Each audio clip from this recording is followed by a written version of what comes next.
Microscopic lumbar laminotomy. It basically means making a hole in the lamina to relieve the stenosis, to take the pressure off the nerve, to decrease nerve pain. It's one of the most common surgeries done. It's done all over the world. Every surgeon has a little different technique for basically treating spinal stenosis. They're all relatively similar, and probably the most successful spine surgery there is. Taking pressure off a nerve with a minimally invasive surgery is generally the best results we get. What are the reasons to do the surgery?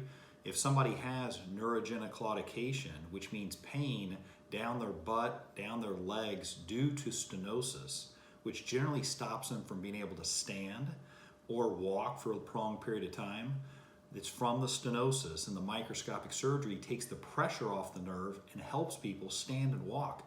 And that's why it's such a good surgery, because it helps people with a pretty basic human function. If you can't stand and walk for a long period of time, it's debilitating.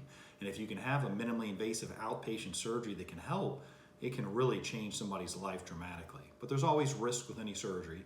So we'll go over what are the reasons to do the surgery, what's the success rate, what's the recovery, and what are some potential complications. So the reasons to do the surgery, the most effective is when you stand, the spine closes down and the stenosis can get worse. Blood gets cut off to the nerve, it starts to hurt, especially if it goes down the leg. And if you lean forward or sit down, it opens up, it goes away. That's when the microscopic laminotomy may really help, so long as you don't have instability, a slip, or a scoliosis, or other complicating factors.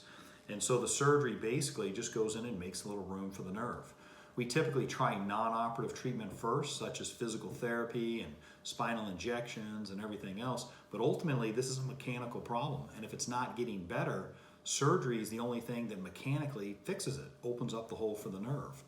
So the stenosis can come back, and that's because the arthritis and degeneration that caused the stenosis is still there and may worsen as time goes on and crowd things again and cause it to come back.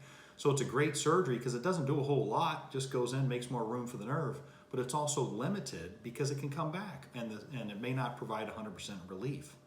But if someone's not getting better, it's limiting their function, it's a reasonable surgery to do.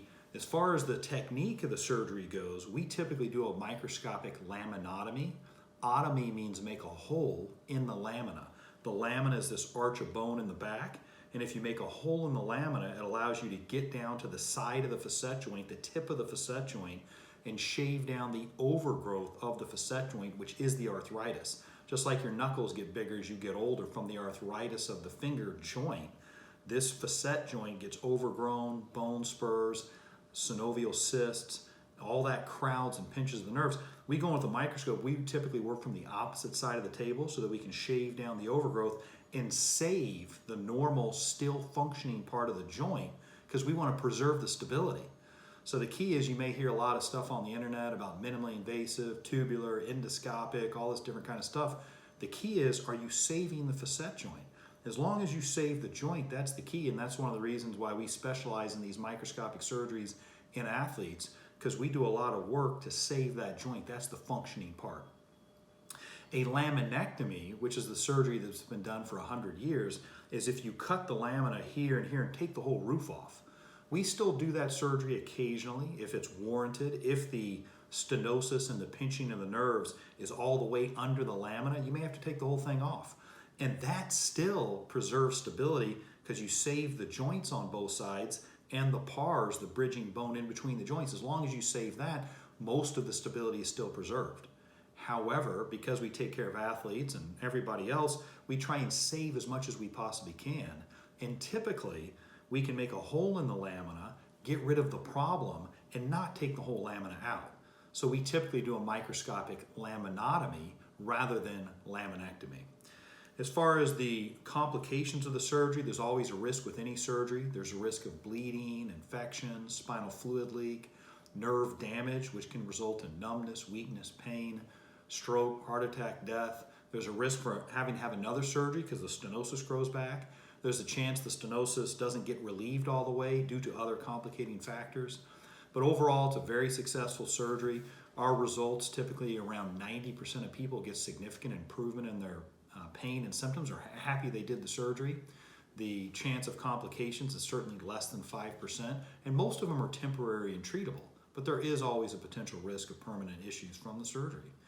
The recovery from the surgery, typically if we do 1 or 2 levels, it's done as an outpatient. People go home the same day. If it's 3 or 4 levels, we'll typically keep people overnight in the hospital, maybe even 2 nights. Almost everybody gets up and walks right away after the surgery. You'll typically have pain in the back for a week after the surgery, depending on how many levels we do. Most of the time I see people back 2 weeks after the surgery, and most people are not taking pain medication at that time. Plan on taking 2 weeks off your life, basically. As far as the rehab and recovery and physical therapy goes, we typically start that 4 weeks after the surgery. We want the neuromuscular control to come back over 4 weeks. Then we start the therapy.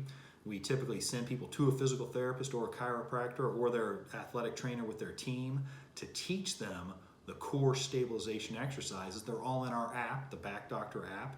And depending on how long you are out of the surgery, if you're having any symptoms, and what level you're doing of the program determines what activities you can go back to. Typically, complete recovery is between 3 to 6 months.